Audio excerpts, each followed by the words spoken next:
the general topic that we were discussing was death, and the book that we are reading is The Words of My Perfect Master by Untitled Rinpoche, and the subject, the chapter is Impermanence of Life or Death, and the particular, so within which there are 5 different subcategories. The impermanence of there are 7 meditations or 7 chapters, subcategories. The impermanence of the outer universe in which beings live, the impermanence of beings living in it, the impermanence of holy beings, the impermanence of those in positions of power, and other examples of impermanence, the uncertainty of the circumstances of death, and intense awareness of impermanence, of which we started last week from bottom to the top. We started from the very end. So we started with the intense awareness of impermanence last week, and today we will talk about the uncertainty of the circumstances of death, and from there upwards. So today we will talk about the uncertainty of the death, uncertainty of the circumstances of death or the causes of death. And so there is a verse by Master Aryadeva where he points out that causes of death are numerous, causes of life are few, and even they may become causes of death. So one very good example is the food that we eat. That we eat food to sustain our life, but due to the improper usage of the food that we eat, even the food can become poisonous and kill us. Or even if it's a very good food, if we eat the food in overdose, that can still kill us, out of obesity and so on and so forth. And things like oil, which is the fat we need. Our body needs fat to sustain, but when we consume too much oily food, we have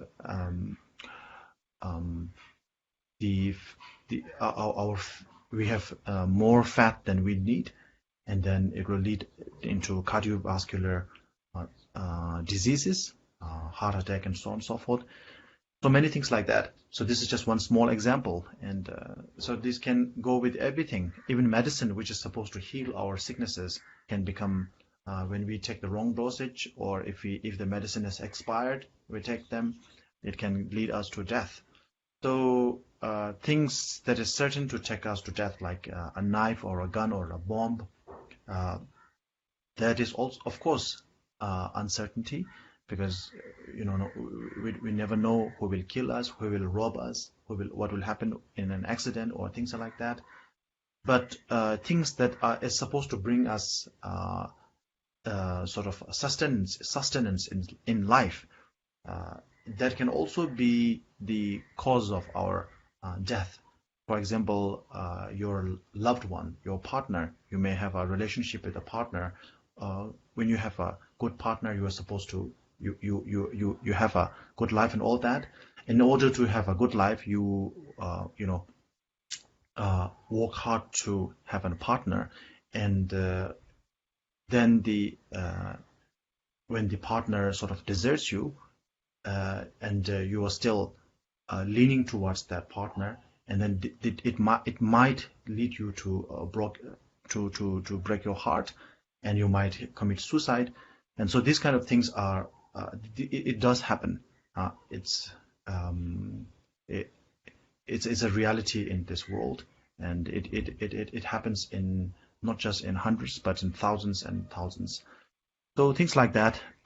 So the things that is supposed to bring life or to sustain our life can also be the cause of death in the life, in our livelihood.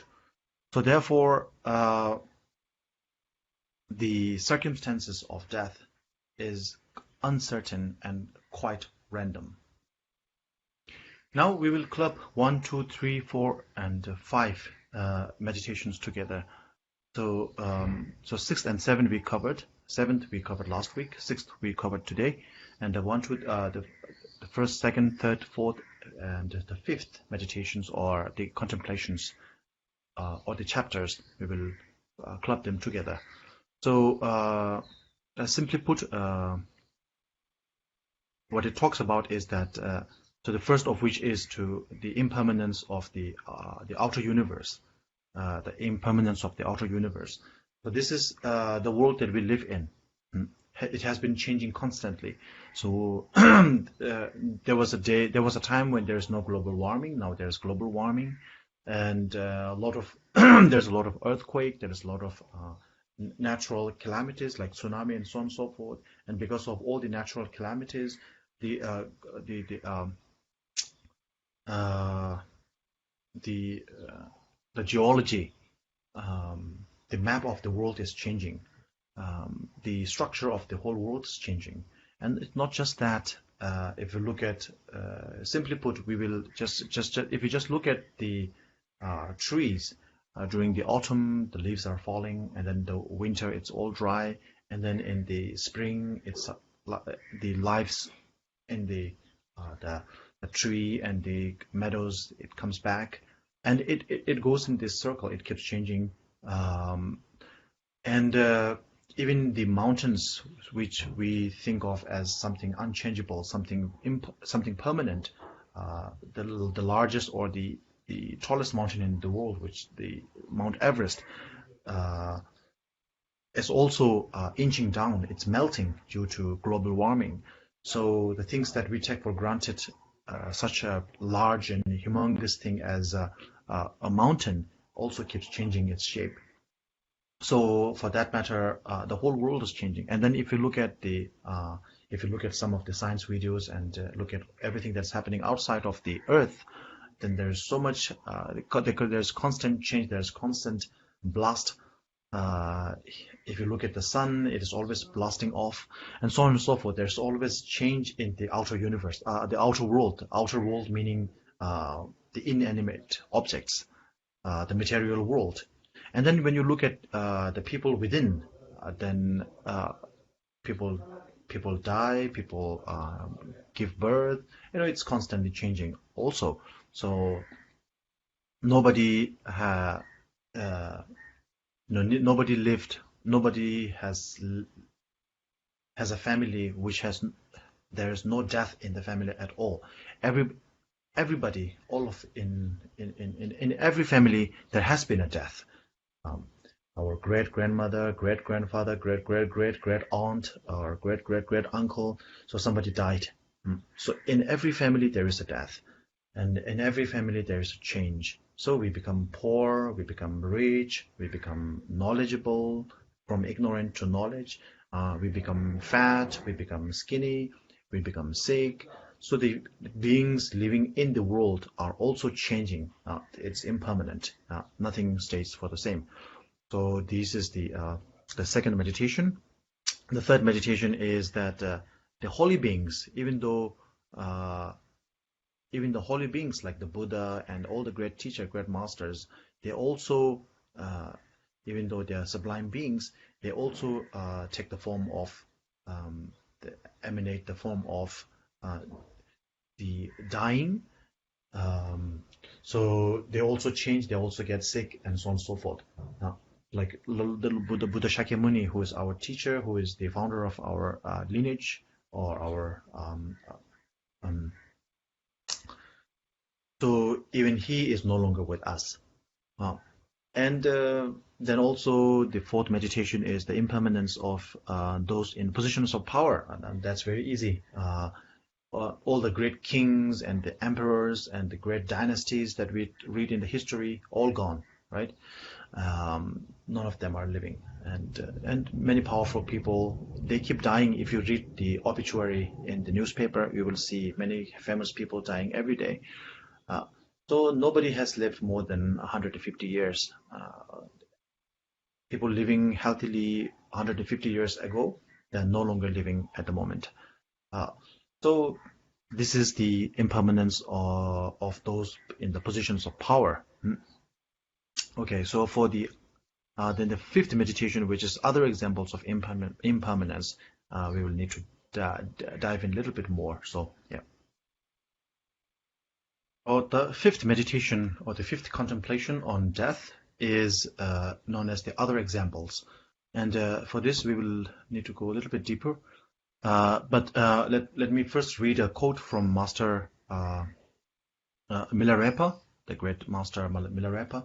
So here he says that this thing we call a corpse, so fearful to behold, is already right here, our own body.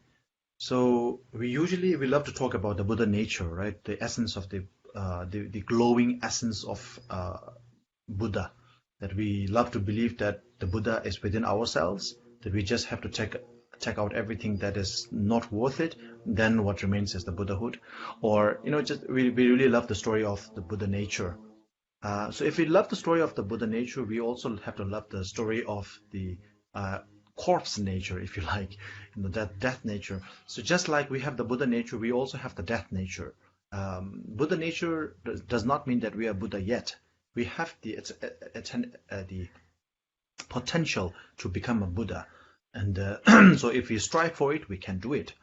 So similarly, we have the nature of dying. We have the nature of death. We are dying every moment. We are dying momentarily. So therefore, the nature of death is within us. So just like we have the Buddha nature, we have the death nature, and so we always fear, we are always scared of the corpse. All the movies of the horror movies there's a corpse and everybody just scares and runs away and all that.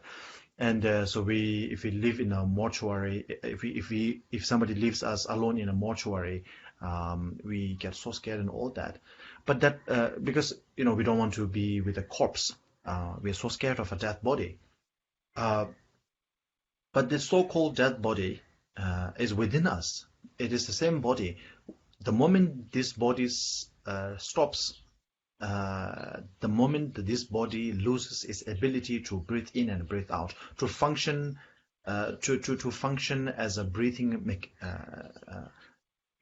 machine, the mechanism of breathing in and out, that moment we are dead, and the body becomes a corpse.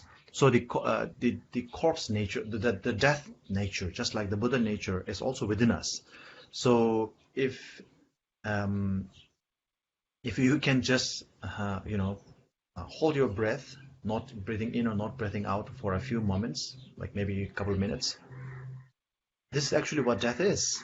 When you die, your mind or your consciousness will leave your body, and you can sort of like have a bird's eye view of your corpse, the body that you left.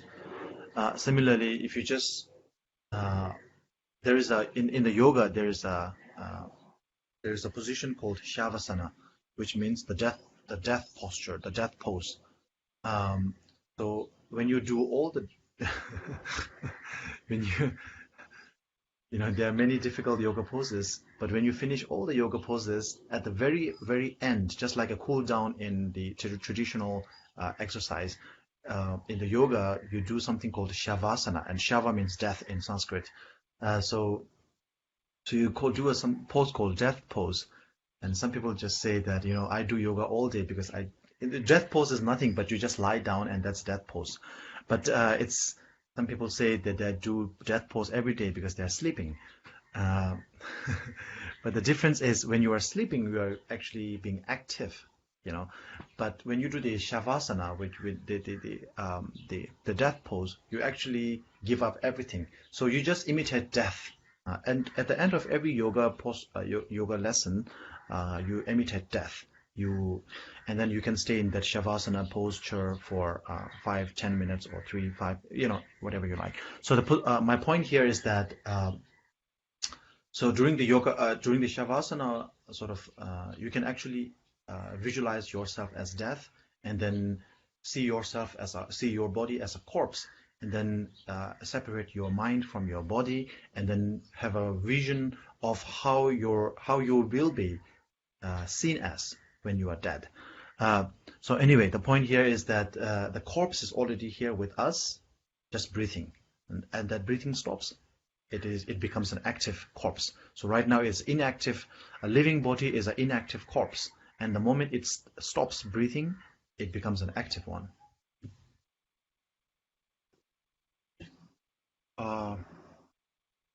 So on page 51, there's a quote from the Aryakatayana. I think I told this story before. So the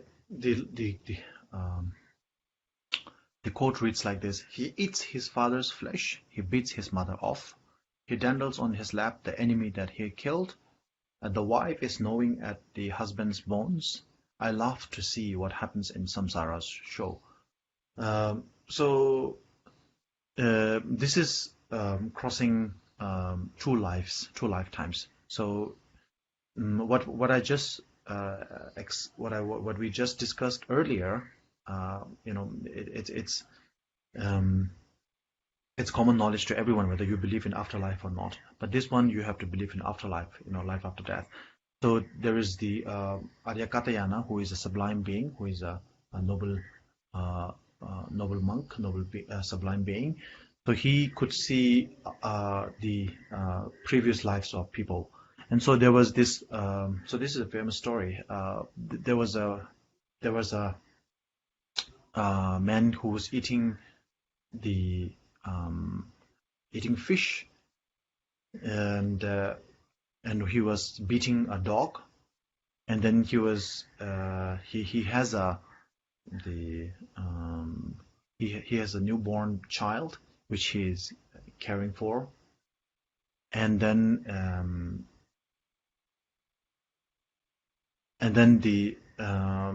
his wife was also eating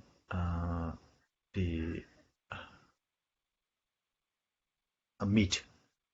So what happened was that the person who was eating the fish, the person who is eating the fish actually was the reincarnation or the rebirth of his father, his own father.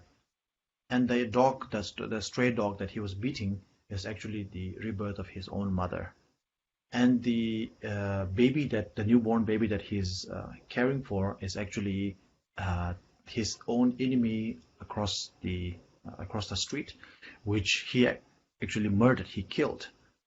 And this is the twist of the karma, so that these things happen. The wife is gnawing at the husband's bones. So his wife is actually gnawing at the bone which belonged to, in his previous life, was her husband.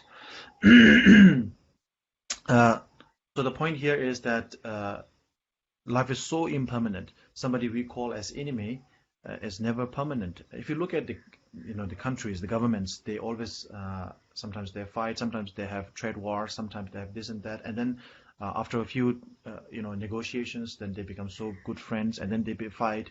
So we even at the level national level we see that, and then it's at organizational level, at individual level, we see that all the time. Childhood friends become arch enemies in later life, and so on and so forth. So the point here, the lesson to be learned here, is that nothing is to be taken for granted. Nothing remains permanently, and so therefore one should not hold on to things. So this is a very important lesson. One should not hold on to things. One should learn to let go. So if we're talking about impermanence. So the whole, we discussed a couple of weeks ago that the core teaching of the Dharma is to learn about impermanence. If you learn impermanence, if there is one Dharma that if we can learn, we know all the Dharma, then that is impermanence. We discussed that last week. So if impermanence is so important, what is the importance of impermanence? What is the usage of impermanence? That is the following. This is a question that will follow up automatically. So the thing that we have to carry home from this teaching is that after contemplating on the impermanence, on the 7 different meditation on impermanence, after contemplating on impermanence again and again, over and over, again and again, what we have to take home is that never take anything for granted, and learn to let go of things and don't hold on to things, right? So do not take anything for granted. If your success, not permanent. Your failure, not permanent. Your sickness, not permanent. Your happiness, not permanent. Your unhappiness, also not permanent. So therefore, take nothing for granted. Don't hold on to anything and learn to let go. So this is the core teaching that we have to take from this. The teaching on impermanence. Yeah. Okay, so this concludes today's teaching and open for Q&A. We have one question from last week. Please. And one question for today. I'll read the questions. Prostrate to Rinpoche. We understand that nothing really belongs to us on this earth. But while we are here, we are responsible not for our own life, but for those around us. Can you please share how we can let go of that? Thank you, Rinpoche. Oh, yeah. So first of all, when we say letting go or let go, we're not talking about physically letting everything go. So when I say I let go of all my wealth, it doesn't mean I just give away all my wealth. If I say what I do is I build up the willingness to give up my wealth. The willingness, this is what we are talking about when we say letting go, giving, not holding on to. So what normally we hold on to is, we don't hold on to anything physically, actually. Even the phones, even if you're, let's say, supposedly, scientifically speaking, I'm not holding this cup because, my hand is made up of molecules and atoms, and this cup is also made up of atoms, and atoms don't touch each other. So therefore, technically speaking, my hands and my cup is not touching each other. And just these jokes aside, all the things that no matter how much we hold, the things that we say that we hold on to, we don't hold on to much of the things. For example, our house. We don't hold on to our house the whole time, right? What happens when we say hold on to or don't hold on to, we hold our mind into our house, our loved ones. We don't always grab our loved ones all the time, right? Occasionally we grab their hands, occasionally we kiss them, occasionally we touch them, but it's occasional. What happens is our mind is constantly thinking about them. Our mind is constantly obsessed with our properties, our money, our everything that we believe to be our possession. So therefore, when we talk about letting go, or we're not talking about physically letting go of things.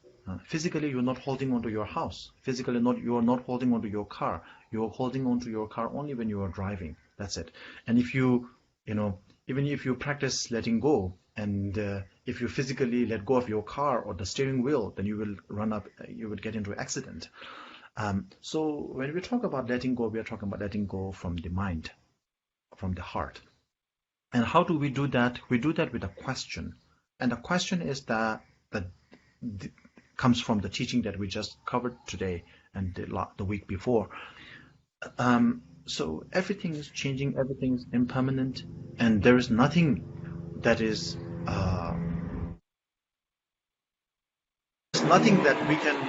there is nothing definite. Our enemies keep changing, our friends keep changing, the things that we like keeps changing. The things that we like as we enjoy as a kid, we no longer enjoy them. Things we think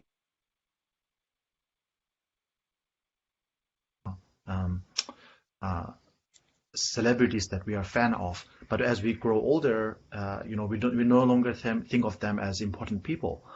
So our perception of everything changes, and nothing lasts forever. And so for that reason, there's no worth on holding. Why should I hold on to this thing? This is a question. So we learn to let go of things by starting with a question. We start the question, why should I hold on to this? What is the, what value does this object or subject has for me to hold on to it? Now, the question is about, nothing lasts forever, but still, since we are born in this world, we have our loved ones, our family, our mother, father, parent, brother, sister, and everyone. So, should we care of them or not? Of course, we should care of them. We should be caring of them. We should look after them. We should care after them, and we should love them. I'm not saying because letting go is a mental thing, so you should let go of love for them. The love should be there, caring should be there, and physically you should look after them. Physically you should be good to your husband, your wife, and all that. But at the same time, be mindful, be aware. Bring your mindfulness practice here. Be mindful that this also does not last. So actually, this makes your relationship much more worthwhile, because this is not going. If it's a good relationship, you have to be good to your partner, because it will never last. Even if it's a bad relationship, you know that it's not going to last. So you can take a relief from that. So jokes aside, the point here is that you let go. Letting go is a mental thing, and then of course from the deep down there is love, but at the same time you are aware that this does not last. So our relationship with our kids, with our parents, with our children, it's all but borrowed relationship. Borrowed. It's not ours forever. It's just borrowed. It's rented. Right? So just like the Arya Katayana story. So that very few occasions our children or our relationship starts because of a good karma.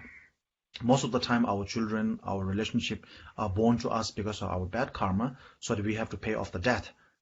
So we love somebody, our children or our parents or whatever, and we love them so much that we work so hard for them, and then they usually ignore us and neglect us, and then we are in much more despair. We develop stress, we develop depression and all that. So most of the time our depression and stress come from people whom we are close with, right? Not from people whom we are not close with. People whom we do not like, we usually take a distance. People whom we are close with, maybe it's our partners, our colleagues and things like that. So these are the people who annoy us the most. And they annoy us not out of the blue. There is a cause for that. And that cause has been your negative karma in your previous lives. And that karma actually materializes in that person, annoying you and so on and so forth. So therefore, be good to your loved ones and your close one, but at the same time, be aware that this is a borrowed relationship. Okay. Second question, please. Second question, Rinpoche. Since everything around us, inside and outside, are impermanence, what are not impermanence, and should we focus on those permanence instead? Thank you, Rinpoche. Oh yeah. Yeah.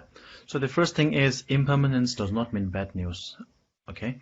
So as I said before, if you're in a relationship, impermanence is a good thing. If it's a good relationship, you just cherish the moment, enjoy the moment. And if it's a bad relationship, you just know that it's going to end soon.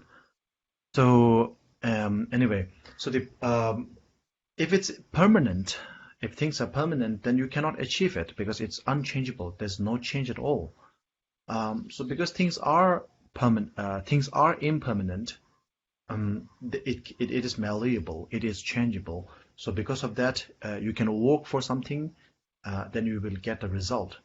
If it is permanent, then there is no result because there's no changing. Whatever you do, it is not going to move. So the goal here is not to aspire for something permanent, right?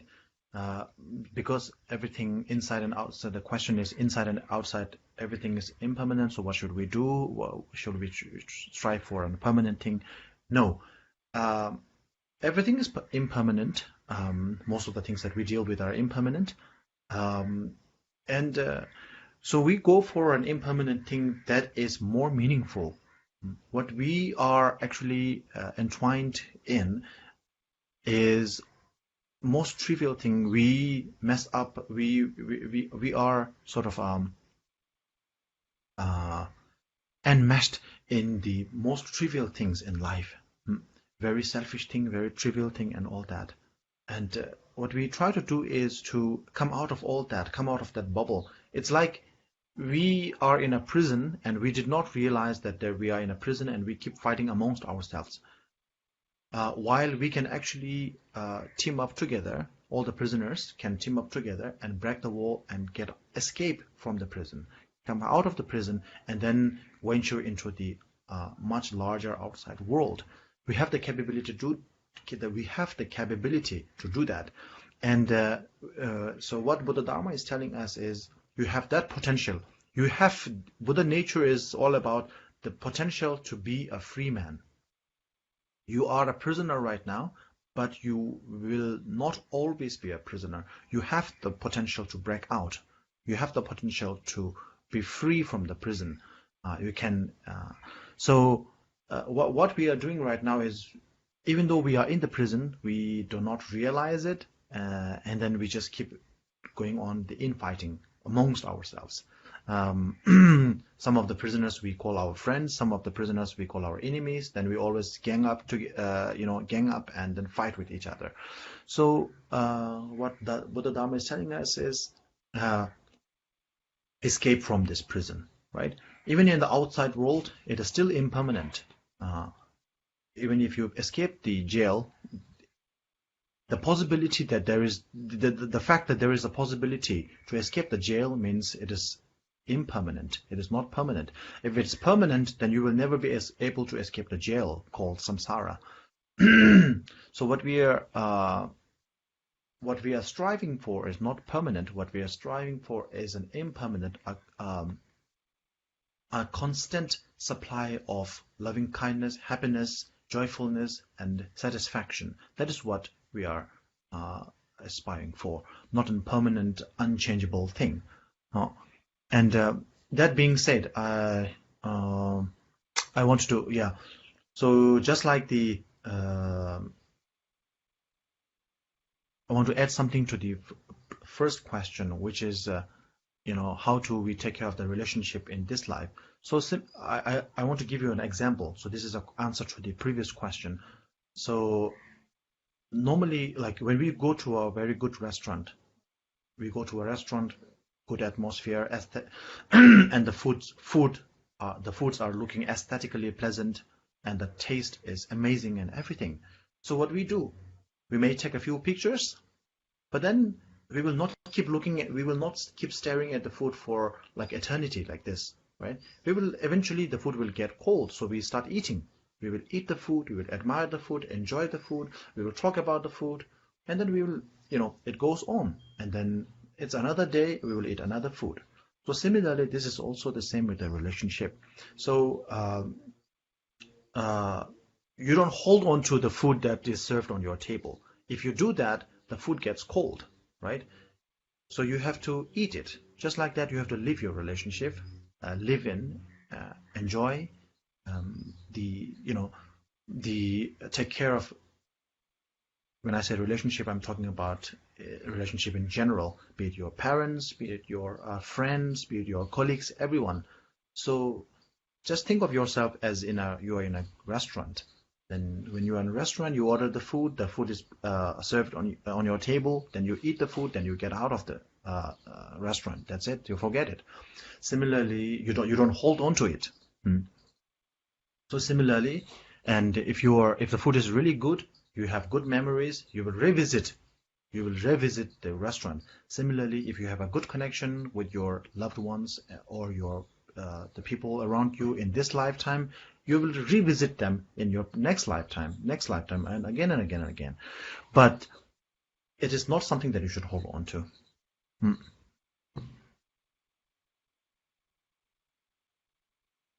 Okay. I think we have a couple questions here, but I think that it's over time. So we'll pick it up from next week. Yeah, Rinpoche. I'll save Yep. the Yeah, please save the questions, Ms. Yan. Chela. Yeah, I can give simple yes and no answers, but I think that won't suffice. That like it's just my words against whatever that you are thinking. So it's better if I make an explanation. So I will do it next week. Dedication, please.